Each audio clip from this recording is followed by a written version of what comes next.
Good morning and welcome to the broadcast. This is Digging Life, and we are in beautiful Pilot Mountain, North Carolina. I'm kindly on Thanksgiving break. I'm off all week, but we are going to go ahead and do some live streams and talk about some stuff that's going to help you guys as far as getting jobs. Everybody on YouTube wants to do videos about, look at me, look what I can do.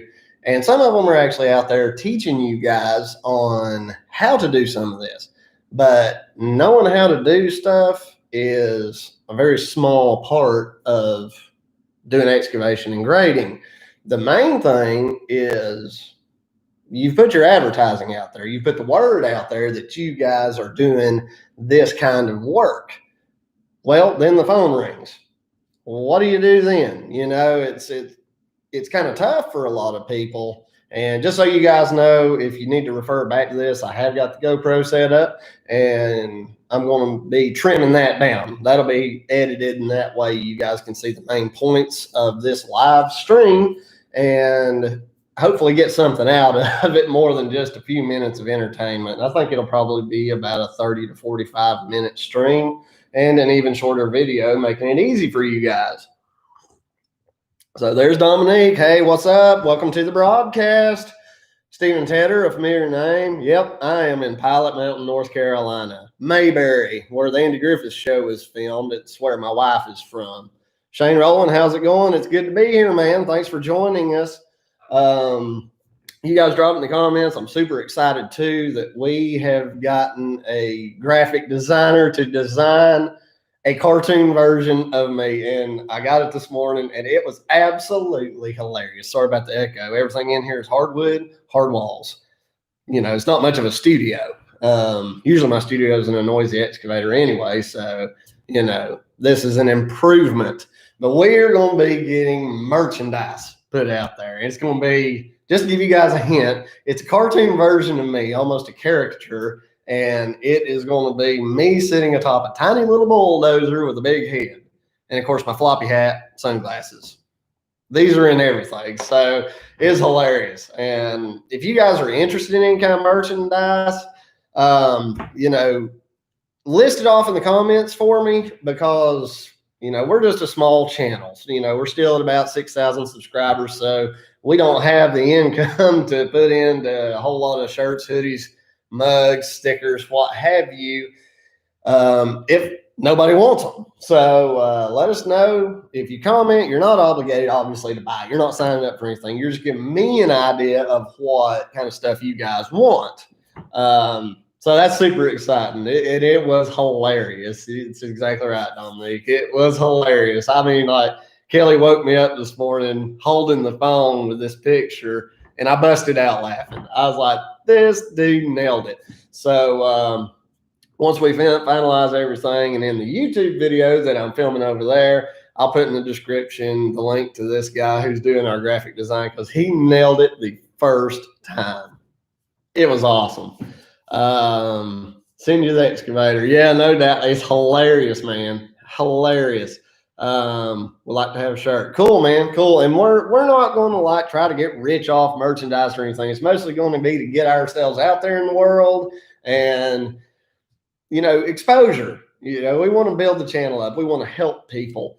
And today is going to be one of, I think, my best live streams and best YouTube videos over there. I've done a lot of videos on bidding, and of course, my first videos, like everybody, were absolutely horrible. I was like the worst personality. I'm not the best personality, but it's maybe getting a little better. I don't know. You guys tell me. So it's going to be beneficial, I think, to you guys. And this is, you know, I think I like to try to benefit consumers as well as service providers, because there are like contractors out there who are shady. They do bad stuff. And once a consumer has been done wrong, then it makes it hard on the rest of us. We can't just show up and be, you know, exactly ourselves and win bids, because if you're just kind of dry, you don't have a lot of personality, you don't have charisma, then you're going to have a hard time. And I don't blame consumers. I've been a consumer who has been taken advantage of. You guys, even if you're contractors, if you go to consume, you get a service and you're going to need to write it off. You better get a W-9 before you pay them, because once you pay them, you're not getting that W-9. You're not getting that write-off. So let's see here. Yeah, Stephen, man, I tell you, people have got to be honest. And if everybody's honest, consumers and contractors, if they were honest with each other, this whole thing would go smoothly, absolutely a lot smoother. So let's go ahead and get into my bullet points, because I'm a fool. I can't remember anything, but I've made some bullet points here that will help you guys definitely win bids. And I've been in business, I know for a fact, 10 years. I've been working for myself off and on. And in recent years, I've just went to full time. So these are all kind of tried and true practices, and they will absolutely help you. And I put every one of these bullet points into practice on every single job from start to finish, from the phone call to closing the deal. And there's a big difference in, selling yourself and actually closing the deal. Your biggest thing, whether you are doing, let's see there, train of thought, it just went out of here, man. So selling and closing the deal, consumers in general, and this is from Dan Locke. You guys should check him out. He will help you tremendously, but this is his exact words. People do not like to be sold. You walk up to somebody and you start doing the salesman game, and they automatically, no, I don't want to buy from you. No, I don't want your service, even though they called you. They don't want you to sell them something, but people love to buy. They love to buy. I love to buy. Me and Kelly go to the furniture store and the salesman walks up. We're like, heck no, we don't want to buy nothing from you. Leave us alone. We're just browsing. And that's what consumers are doing when they invite you to their property. They are browsing. And it's going to get in really helpful later in some of the bullet points here, how you become the only person they browse. And it excites me every time I think about it, because I'm going to show you in this video how to close the door on anybody else that's trying to win the bids. And it's it's not like an underhanded thing, but it is kind of a dog eat dog world, and especially you guys who are just starting in the business, it's especially hard because you're not used to going and talking to customers. You're not used to interacting, and that makes it, hard. You're shy. You don't know what to say. You don't know what to do. Biggest thing, just be honest. Be honest with your consumer. Be honest with your client. Don't try to fill them full of a bunch of bull. If you feel like your client is kind of being shady and shifty about, well, I want this done for this much, and then they start trying to be like, well, can you do this while you're here? Can you do it while you're here and you've already got the equipment for cheap? The answer is no. Just be straight. You got to make money for your work. So let me just run through the comments here real quick. Dominique says she always forgets things. And, make your bullet points on your phone. It's right there in front of you. And, you can always cut out, you can just film straight through your videos and just cut out looking at your phone. People like cuts. They like quick shifts. A biker in PA, great to have you here. Love you. Thank you for being here. You come into a lot of my videos, and it's always nice to see you in the comments. You guys always comment on the videos. It helps me. It helps me with my exposure. Even if I'm about to be discontinued. Okay, so the biggest thing that this is about the bidding. So let's go ahead and knock this out. Let's get you guys a little bit of education and some things to think about when you are going into a bidding process. Okay. The first thing from start to finish is your energy. If you're just blah and you just answer the phone, hello, what is that? Nobody, you've got to make somebody feel like you're excited to get that phone call. You've got to make them feel like they are your best friend that you haven't talked to in 10 years. Answer the phone, and I'm always Southeastern Land Specialist. This is Todd. How can I help you? And when you say that, if you make yourself smile, your smile is going to go through the phone. They're going to know you're smiling. It's in your voice. Okay. So energy from start to finish with a client, from the first phone call till you collect your payment and you say goodbye, you should be smiling the whole time, and you should have energy. You should be just thrilled, And if you're not thrilled doing this business and you're not happy doing it, maybe it's the wrong business for you. You need to be happy doing this, and I want you guys to be happy. And that's one reason that I'm making these videos, is to make this industry something fun for you. You need to enjoy it. There's a lot of guys doing this that are just in for the money, and they are aggravated all the time. If it rains, holding their money up, aggravated. That's no way to live. Okay. So speak clearly. This is the hardest thing for me because I'm a hillbilly. I speak Appalachianese. I am from the mountains of North Carolina. In enunciation, we have no use for it in our society. But a lot of our clients are moving up from Florida or from the Northeast, and they can't understand a thing you're saying if you have a thick accent. So try to put emphasis on those T's, I's, enunciate. It will help you, because there is a stigma that comes along with somebody that has a thick accent that you're not intelligent. And maybe I am not intelligent, but you can fake it. You can fake being a little bit smart, right? So that's just the stigma that comes along with it. If you don't just speak a normal English accent, then people think differently of you. So just try to kind of blend it in, enunciate. And this is actually me enunciating, and it's still hillbilly. I love me. Hopefully y'all love me. It's all good. So energy, speak clearly, and that's going to get you in the door. Okay. As I said, be happy to hear from your customer. And when you're first starting and you're not getting a lot of calls, more likely you're going to be happy when the phone rings. And, don't put into it like, what am I going to try to say here? I want to put this in terms that make sense. You've just got to be happy. You've got to be happy, and put that energy out there. Okay. One big point that people are going to love you for is if you answer the phone by the third ring. Answer that phone by the third ring, because people are impatient. There are people out there that will, on that third ring, hang up, go back to their Google page, and pick another contractor. Okay. So and I don't always do this. I'm a lot of times out in the woods working. A lot of times I don't have cellular service, and that's where your voicemail comes into play. You've got to make your voicemail just as happy and cheerful as if it was you talking to them. Don't make a voicemail that leads in right away that, I'm sorry, I can't come to the phone.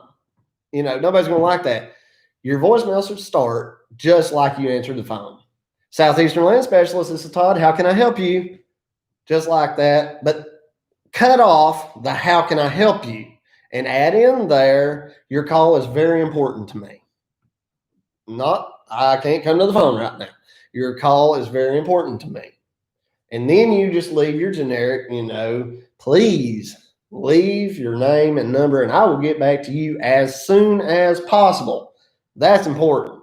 Okay. So now, third ring, guys, answer the phone, and energy, charisma. This is your moment to win this customer. And each step from here on out needs to be a step to winning the customer. And customers like happy people, even if they're in a bad mood. A bad mood plus a bad mood is not going to have a good outcome. So that is that part of it. You answering that phone. Okay. Now the next step, you have sealed the deal. You need to set up an appointment with people. You've got to set up an appointment to go look at the job. Now, A lot of people don't have a lot of time. They're going to take off from work to meet you. They're going to put off a family event. They're going to put off dinner with somebody. They're going to put something aside to meet with you. Everybody has busy lives. So be on time. And by on time, I mean no more than 15 minutes early. This is when you're first getting started and every bid counts. I don't always make it there by the 15 minutes. Sometimes I'm running a little behind. I have to spend a little bit more time with another customer. I don't rush through quotes. But when you are first starting and your quotes are scarce and they are few, every single one of them matters. Every single one of them you need to treat as if it is the one that's going to make or break you. Okay, so get there no more than 15 minutes early. Do not be late. Do not be late, because if you can't show up on time, how are you going to make a gravel delivery on time if you've got dump truck service? How are you going to get this job done by the time the wedding date arrives? How are you going to do this? I have done that. I've had to do grading for a wedding venue, and I had to have it done in time for it to be ready. Granted, it was spring, but it takes grass time to grow. So I had a deadline. I think I dinged. Okay, so guys, we are see, it doesn't take anything to distract me and get me off of whatever I'm thinking. And that's where these bullet points come in. I'm like, back to the bullet points. Okay, so you don't want to be late. Now that you've arrived at the quote, you're on time. You're in that 15-minute window that you gave yourself. When you get out of the car or truck, whatever it is, you don't get out and you just stand there and look around. You're not there to scope out the tops of the trees. You're not there to figure out if you can rob the joint, but that's what it's going to look like you're doing. Okay, so when you get out, you walk straight to the customer.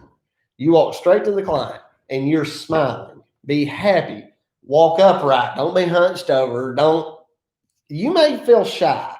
And a lot of people are shy. A lot of people are not good at meeting new people. So psych yourself up, whether it's music, positive self-talk, psych yourself up. And when you get there to meet that customer, if you have to, imagine there's somebody you do know. Pretend they're your Uncle, Jeff or Aunt Una from Altoona. Just imagine that. Walk up to them. They are welcoming you there. You shouldn't feel uncomfortable. They have welcomed you to their property or their home, and they want you there. So there's no reason to be shy. Walk up to them. Now, this is kind of a iffy thing right now because a lot of people don't want you within 6 feet of them. Some people don't want you to shake their hand. But the flip side, there are some people who are okay. And there are some people who want to stand close to you. They want to develop a relationship. They want to shake your hand. Okay, this is you guys each an individual preference. I'm not going to say if you don't wear a mask, you're a sorry person. And I'm not going to say the opposite. Okay, it's your personal choice. Okay, one thing that will help you is when you're in that phone call, ask them, would you like for me to wear a mask when I come to meet you? And if they're like, no, it's all good. That's the person that wants to shake your hand more than likely.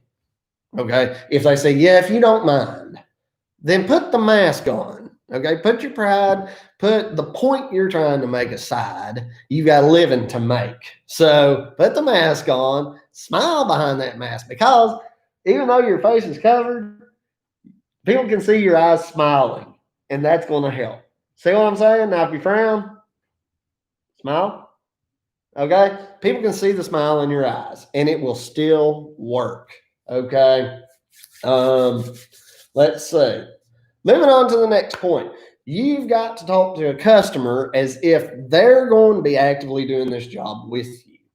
This is not sorry, I'm expecting somebody. This is not a show up and this is what I'm going to do for you. This is what I'm going to do with you. And tell them, you are the artist I'm the paintbrush. I am just the paintbrush. I move the dirt. I move the gravel. I move the rock. But they're the artist. And you've got to make them feel like their vision that they want their land to be or what they need you to do, boom, you're going to do it. You're going to make it happen. Okay. So push that through to them. Another thing is empathy. You've got to care about the project. And any contractor who does not care about his projects is not a contractor. Okay. If you get there and you're going to tailgate a dump truck load of gravel, you've got to care how smooth it comes out. I do. If it's not just like water pouring out of the truck, I'm not satisfied. Okay. That's how it is. As simple as a, gravel spread or scraping a driveway, I care. So you got to make the customer feel like you really care about this. Okay. Enthusiasm. You have got to be enthusiastic. If you are not enthusiastic and you're just kind of blah and it's just another job, the customer's going to pick up on that. They are going to know that it's just another job for you and that it's nothing important. This is somebody's land. This is somebody's home. It's something they've worked for. It's something they paid a lot of money in this day and age for. And if you act like it's no big deal or you don't care, then they're not going to care about you and they're not going to be impressed. The biggest thing, this is where you shut the door on unprofessional, lazy contractors. Don't go into a project saying it's my way or the highway. I'm going to do it this way, and that's the only way I'm going to do it. Because not everybody can afford your way. And if you're one of those people that just does it for barely anything and it's not going to hold up and it ain't going to work, then you need to just change channels. We're here to be professionals. I'm thankful for my viewers. Most of my viewers are either people who really care about the industry or they care about the work that they do. They're proud of what they do. And here it comes. 3 options. Every single job and every single bid that you give, you need to have in that bid option A, B, C, option 1, 2, 3. Because people price shop to have something to compare to. Okay.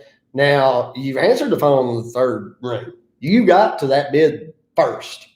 Now you've gone over the job. They know you care about it. They know you want the job. When you put 3 bids out, do you think they're going to want to go through your 3 bids and then still have more people come and give more bids? More than likely not. People do not want to put that effort out. You need to cater to the client. You've got to cater to them. And I outline it. I'm going to do grading with this machine or these machines. This is how much material I'm going to bring. And that is where your 3 options are the easiest for you guys who are just getting started. Okay. Your machinery and the grading, a lot of times, like say a driveway, that's going to be the same. But whether you put 4 inches of road bond down, whether you put 8 inches, whether you put road fabric down, then material, with road fabric, you don't have to put as much material. That's where your 3 options. Right there was 3 options. 4 inches of material, 8 inches of material, or road fabric with 4 to 6 inches of material. You've given them options and you're giving them several different prices. And they need to be pretty spaced out. You need to have, say, like in the case of a driveway, and I have done them that are this extreme. Like say $2,500 for a driveway job, but your next option up may be $4,800. But then the best job you can do, the perfect grading, you put your fabric down and the perfect amount of material, which is not skimping. You don't put that bare minimum. When you put fabric and 8 inches down, it might be a $7,000 job. And that is where you're going to win every bid. And you're going to still make roughly the same labors and the same equipment uses. That is where you're going to win each and every bid. And you're going to be able to cater to people who may not make as much money. You may be able to cater to the middle class, and then you're going to be able to cater to the upper class. And I have mixed feelings about calling people by classes because we're all people. We're all doing similar things. But the fact of the matter is, one person may only be able to afford this much. Don't you want to help them too? Don't you want to be able to get the potholes out of their driveways and fix it? Then sure, you want to help those people. It bothers me when I can't get a price down low enough and do a good job for somebody. That's hard for me, and it's difficult. So 3 options, pretty big difference in your price range, but get the job done and make them understand, this lowest price, this is how well it's going to hold up. This is how long it's going to roughly last. But if you go with this option or this option, it's going to be better and it's going to hold up. So that's the biggest thing about this whole video. You guys don't have to stick around, but those 3 options, that is what's going to win almost every bid. I win almost every bid I do. I wish I could tell you a percentage, but I really do. To close it out, don't be pushy. When you are trying to close this deal and you got the 3 options, don't be pushy. Don't be pushy in making them decide right now. Because me personally, if somebody pushes me, I shut them down. I say, I'm not dealing with you. I want another salesman. I'll come back and deal with another salesman. I'm not dealing with somebody who's pushy. But at the same time, if somebody's kind of ready to make a deal and you're giving them fair prices and you're going to do a good job and you're going to follow through, then don't be afraid to go ahead and ask for that 20% deposit to lock it down on the calendar. Because typically people that, if they think about something too long, they're going to change their mind. They're going to do something, or they're going to, if they're not good at keeping records, they're going to forget about you. And later on in a month or two, when they decide, yeah, I'm ready to do this, I can't remember that guy's name. I loved him and I loved his options, but I can't remember him. They're going to call somebody else and potentially get ripped off. That's the bummer of it, guys. That's the bummer of it. So you got to stay in contact. Boy, that's good. You got to stay in contact with your customers and always do follow-up calls. Don't feel like I'm bothering them. Don't feel like that maybe I shouldn't call them. Maybe I shouldn't follow up. They're going to remember your number more than likely. So go ahead and call them up and just say, hey, this is Todd, Southeastern Land Specialist. Just wanted to follow up with you if you had any questions about the bid and if there's any way that we can make amendments to make it fit into a budget specific for you.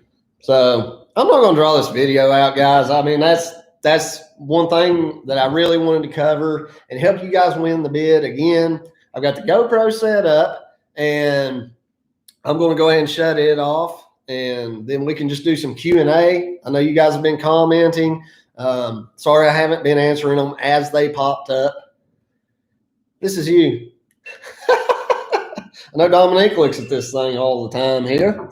And let's see, who else we got in here? Dirt Boss Masonry. Thanks for dropping in, man. You guys definitely, I always give him a shout out on almost all my videos.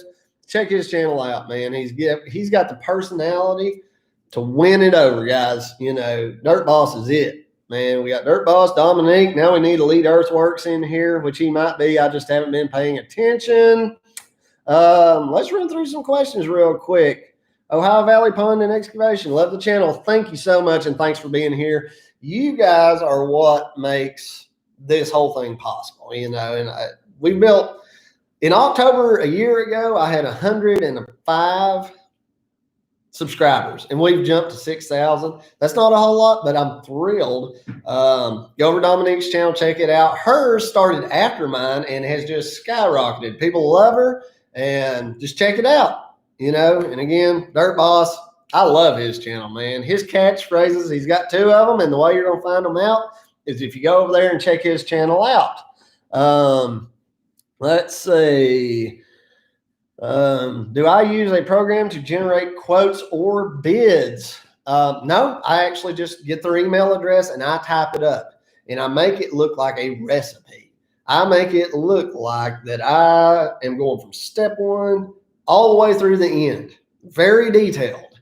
And that way the customer doesn't have any spot. I almost write them out as if I don't want the customer to have to ask me questions. I want them to be able to read that recipe and see exactly what's going to go down, what's going to happen. I love the accent. Yeah, it's Appalachianese. That's what it is.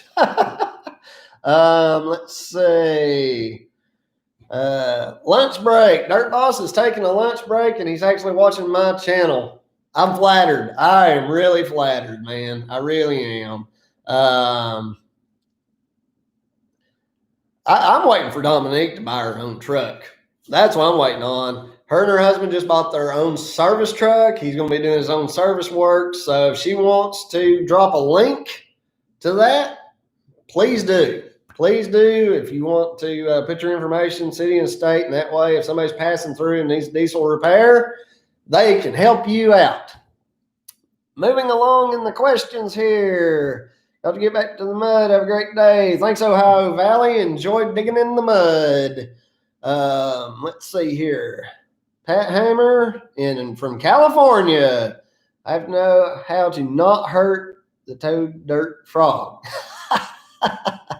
Protected species. Also, dandelions are protected. Wow. I'm pretty sure California protects everything. Everything. So, man, when you figure it out, let us all know.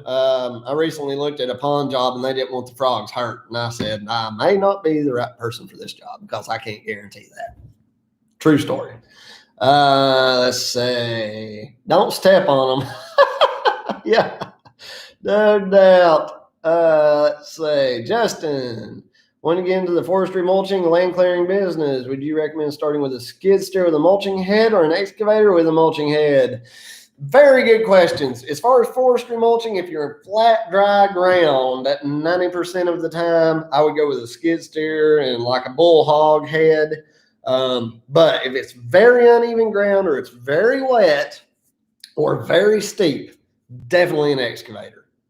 Definitely, hands down. If I had to pick one or the other and I just wasn't sure, look at it like this. If it's something that could be bush hogged with a tractor and it's just too big of stuff and you're needing a mulcher, then a skid steer is better. But if it's something you wouldn't want to necessarily get a tractor on or is too uneven to get a good cut, go with the excavator for sure.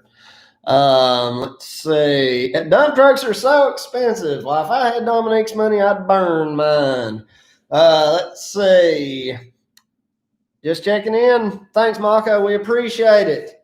They're not up and running yet. Dominique says once they are, she will share the info. And as always, any YouTubers, if you watch one of my videos, drop a link to your channel. I'm not one of these people who's going to get mad and upset because somebody comes on my channel and tries to steal my viewers. If you like my channel, you're probably going to like Dominique's. You're definitely going to like Dirt Bosses because his is a heck of a lot better than mine, as well as Elite Earthworks. And they're smaller channels, you know. If you message them, more than likely they're going to message you back, and it's that interaction people love. Let's see here. I just pressed the wrong button. Got a link to a procedure for graveling a muddy clay road, perhaps using a barrier. I do, and I will, I'll respond to the comments. But as far as like, if it's clay, let it dry as much as you can. And then I would either put a really thick 8 to 12 inch coat of Robond ABC Crusher Run, whatever you call it, down on it. But if it's an area that stays damp, you can usually bridge it by using a non-woven road fabric and then your road base on top of that. Let's see. Dominique says you can't steal viewers. People just watch more videos. That's exactly right. And we're a community. If we piggybacked each other, we would just skyrocket. And what I would like to start doing, is crossing over channels. You know, Dirt Boss is a little bit different than mine. I would like to start doing some live streams with you guys. I've just got to figure out how to do it. And really, I honestly don't have as much to give as far, you know, I've only got 6,000 subs. But when you cross personalities, people become interested. So I would like with Brandon Elite Earthworks, Dirt Boss, Dominique, you know, I do more excavation grading. She's more dump truck. But if we could do live streams together, we could answer more questions. We could be more useful to the community. So I would like to do some live streams jointly with you guys. If y'all wanted to message me, However, on here, my phone number's everywhere, on my trucks and my videos and stuff. Drop me a comment. So if you're a fellow YouTuber and you want to do a live stream together, let's get together and do it. And let's catapult each other, to get more subscribers so we can help more people out there or entertain more people. Maka says, do you think going with a larger excavator that you can't tow yourself versus getting a smaller one that you can tow and trailer and truck? Okay, that's a pretty easy one. If you do a lot of bigger jobs and you don't move from one job to the next as much, definitely a bigger machine and just have it hauled. But if you're like me and you like jobs where you're there anywhere from 1 day to a week max, then I would recommend a smaller machine that you can move yourself. And that's the biggest thing. How often do you move? Because if you move every day, your haul bills are going to break you. It's plain and simple. But if you're staying on jobs, and even if it's a 40,000 pound machine and it costs you $600 to $1,000 to move it a decent little distance, it's worth it. Just build it into your bid, and that way you don't feel like that you're paying to have it moved. The customer's paying to have it moved so you can get to work. Let's see here. Dirt Brute, welcome to the broadcast, man. I don't know how long you've been here, but it's always a thrill to have you here. Says he's got to run. Everybody have a good Thanksgiving. Thanks, DB. Thank you for dropping in. Maka says all those other YouTubers are enjoyable to watch as well. You all have different jobs to offer, and that's exactly right. That's what we're all here to offer. Some of us are here for entertainment, some for education, some for both. And, that's what makes us a great community. Great A Land, which dump you use the most often? Wilbur or the new one? Thinking about adding 10-foot bed to my International 8100. I use the F750 mostly because it's got a payment and it's more reliable, and it's cheaper to make that payment than to maintain Wilbur. But the one I like driving more is definitely Wilbur. I love driving Wilbur. Main thing is that he's got a lot more torque and he's got a manual drive transmission. That is what I prefer. I prefer Wilbur, but it costs so much to operate him. But he's my boy. I toyed around with the idea of selling him, and it just didn't. I can't yet, man. I can't. I'm a one-man show. Me and Kelly are talking about hiring another driver. So if you guys are watching and you're in the area of Asheville, North Carolina, I think we're going to hire a driver. I like operating the equipment, but I love driving a dump truck. It is just fun, and when you get that perfect tailgate spread, that feels like an achievement that really makes me feel kind of silly now because it's gravel, it's hitting the ground, it's coming out smooth, but I love it. Let's see what else we got here. Rudy Yukon, I do this part-time, have a skid and mini. His debate is get a dump truck or continue to use a dump trailer. Once you've had a dump truck, you will wonder why you ever had a dump trailer, because you can back that dump truck in anywhere. It's a lot more convenient. Everybody I've talked to that went to a dump truck, that's what they would have done. A dump trailer is typically kind of affordable, but a dump truck, you can haul gravel, mulch, sand. You are more versatile with a dump truck, far more versatile. And you've got a truck and a trailer, a dump trailer and a truck in one. And when you're starting out, especially, being versatile and having equipment that can do multiple jobs, you can dump, you can pull, it's all, one little package. So let's see, what have we got here? Maka, I've learned a lot of tricks from watching you operate, talking about me. And I appreciate that, hopefully not tricks that got you into trouble. Says watch, then I go out and try it. I operate an old Takeuchi TB180, love trying a new technique. Takeuchis, it's hard to beat them. They're just great machines at the price points that they are.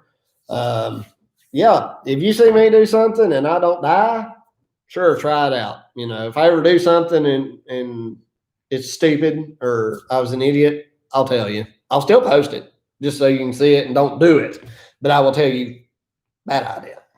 Let's see here. Jay says got a 3,500 and a gooseneck. Plans on getting a 16 to 20,000 pound excavator. Plan on half cash, half finance. Is that better or worse than renting? Thanks.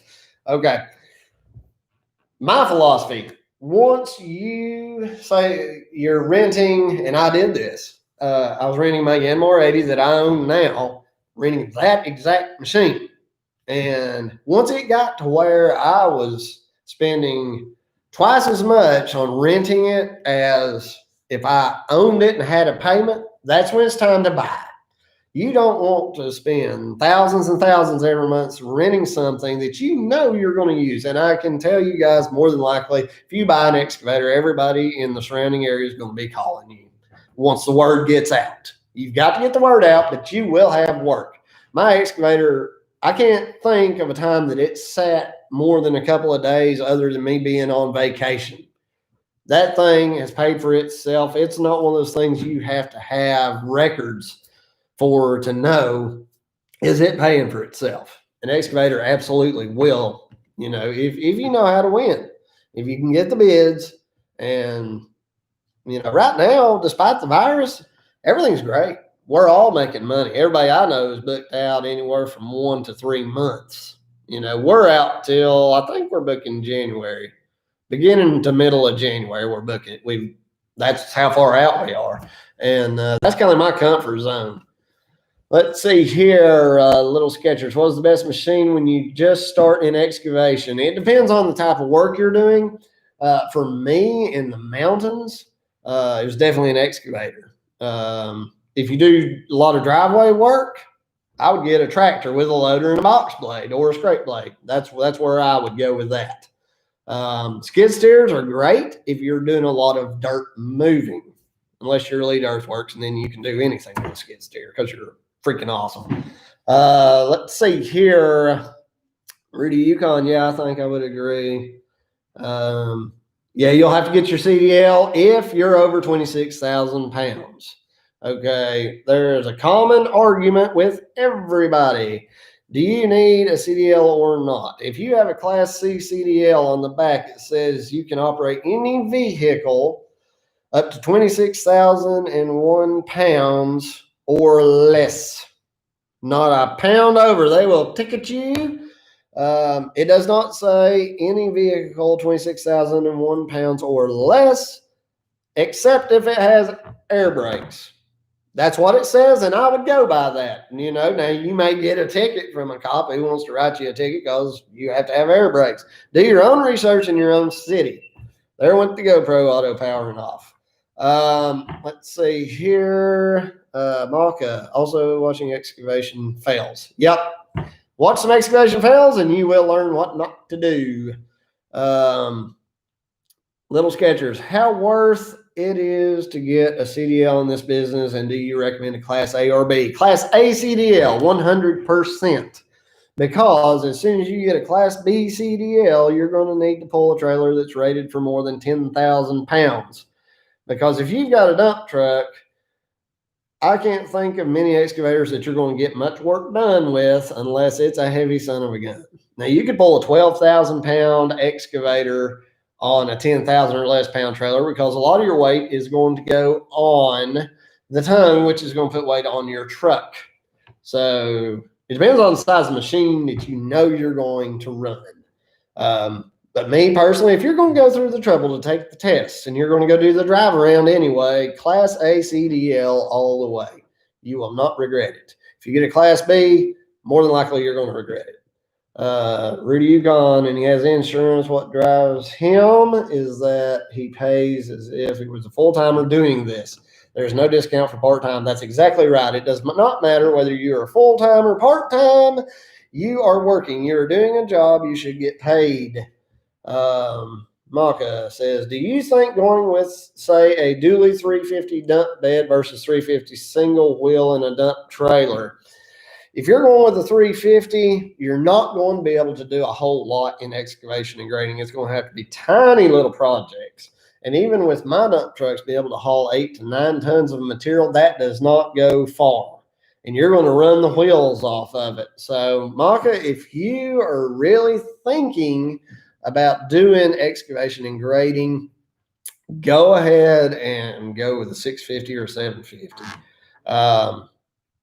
I know people who have tried to start out too small, and they regret it. They wish that, and once you buy that 350, whether it's used or new, more than likely you're going to get in and you're going to work it. It's going to get a few dings and beat up, and its value is going to drop, and you will never get your money back out of it. It will cost you more money in the long run to get set up. So just go, the size up from what you think you're going to be. It's just like, you dress for a meeting. You don't dress for where you're at in business. You dress for where you want to be, which is why I wear my fancy little hat. Let's see here. Dominique says she always recommends a Class A. That's exactly right. And even if somebody says, I'm just going to run a dump truck. Well, Dominique runs a big dump truck with a dump trailer behind it. Do you think they'd let her run with Class Bs? I don't think so, because that thing's way over 10,000 pounds. You guys keep the comments and questions coming, because that's what I'm talking about.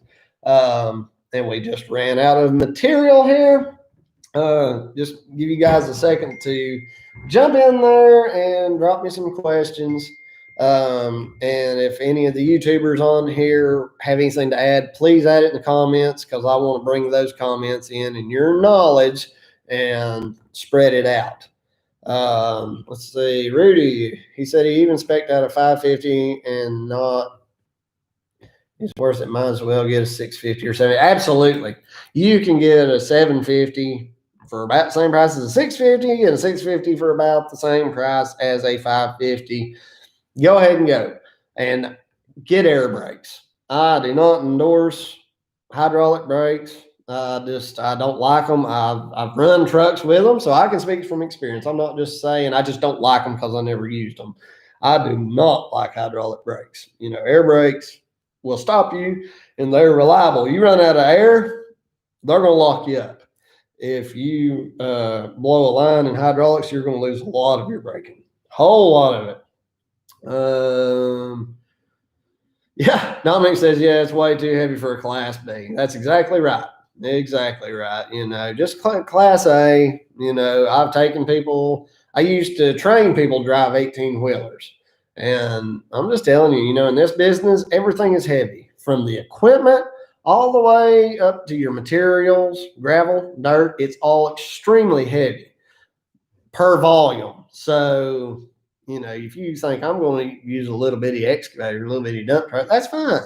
If that's the best way you can get started, that's fine. Do it. But if you are capable, you have the credit or you have the money. Sorry, I'm shaking you guys. I'm hitting the table.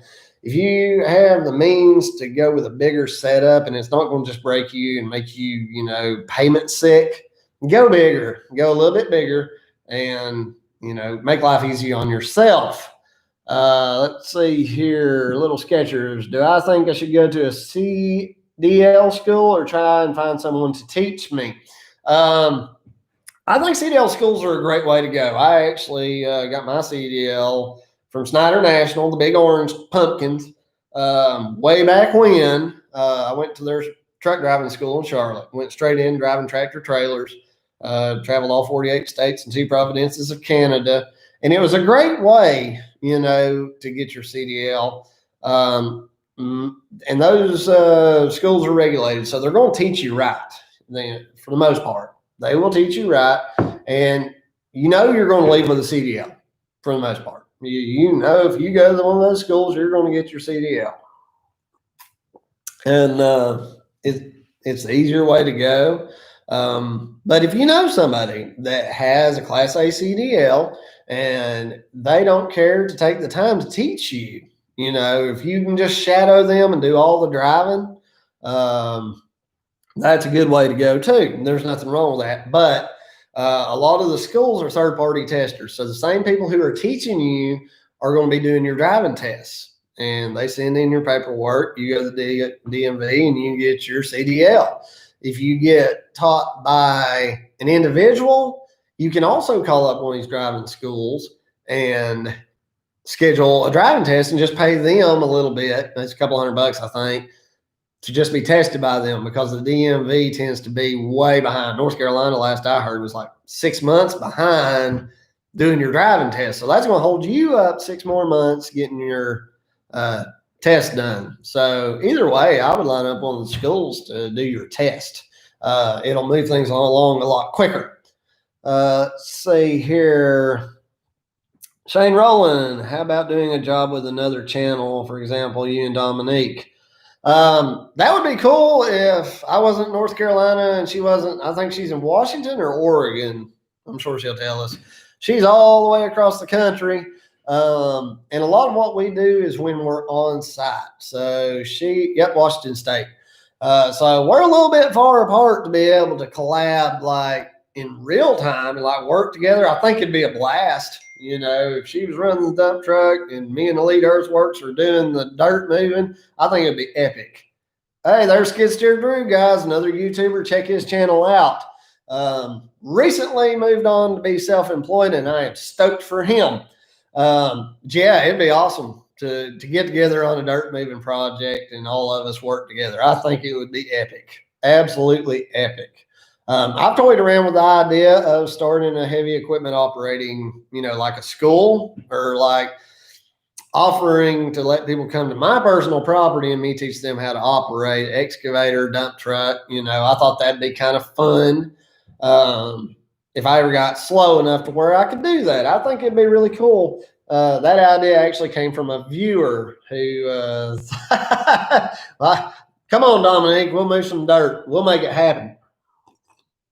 I think it'd be a blast to teach people to operate heavy equipment, and it's hard to get into the business. You got to start out as a laborer, and then you've got to start, you've got to work your way up to be an operator. You don't just go up to a big company and say, hey, I want to operate heavy equipment. Most of the time they're like, okay, get in the ditch with a shovel. I'm self-taught. I rented equipment. I started doing jobs. I did my screw ups. I watched YouTube. And that's one reason I started my channel, because a lot of people who are doing these how-to videos, it is awful. It's pathetic. They can't put it into a way of thinking where somebody who has never run a piece of equipment, is not familiar with them, can understand the lingo of what they're saying. So it's, I've toyed around with that idea. Hello from the Ukraine. Welcome to the broadcast. We welcome everybody in here, man. I've got viewers in Australia, Japan, which I imagine they're probably, Americans living over there that can understand what in the world I'm saying. And sorry if you guys haven't been able to understand me through a lot of this, because I totally forgot to try to enunciate. Dominic says, I need to work on my equipment skills. If you can drive a dump truck, you can operate machinery. I think driving a truck is infinitely harder and takes a lot more knowledge than running heavy equipment. Heavy equipment, there's margin for error. With driving large trucks and working around, driving on the roads with people who frankly shouldn't be there, you're driving for other people half the time, dodging them. So driving a truck is super hard. Let's see. Skid Steer Drew says he's stuck in quarantine for 14 days. Well, I found out she had COVID Saturday. What a way to start. Oh my gosh. For real, man. Welcome to business, because that's exactly what happens, the unexpected, and it's just kind of a bummer, man. But you come out of the gate running. While you're sitting at home in quarantine, work on your advertising, work on your exposure. Ring the phones. You can call around local businesses and see if they need parking lot expansion, if they've got water issues. Call them. If they hang up on you, call the next person. Move on. Don't let it get you down. Let's see, Dominique. No one will teach to operate, because then they would have to get a new truck driver. Is that not the truth? That is the truth. They don't want to teach you a multiple set of skills. And the other reason that they don't want to teach somebody multiple sets of skills is because then you want to become a business owner. Everybody I know that can drive a dump truck well and can operate equipment well and talk to customers well own their own business. And there's no way in Hades they're going to work for $18 an hour. And, good for people who have their own business. Good for them for putting the time to work in. Guys, I got to check out. I got somebody at the door. I'll get back on here in a little bit. Thanks. We love you guys. Hopefully you're having a great day. I know I am. Peace.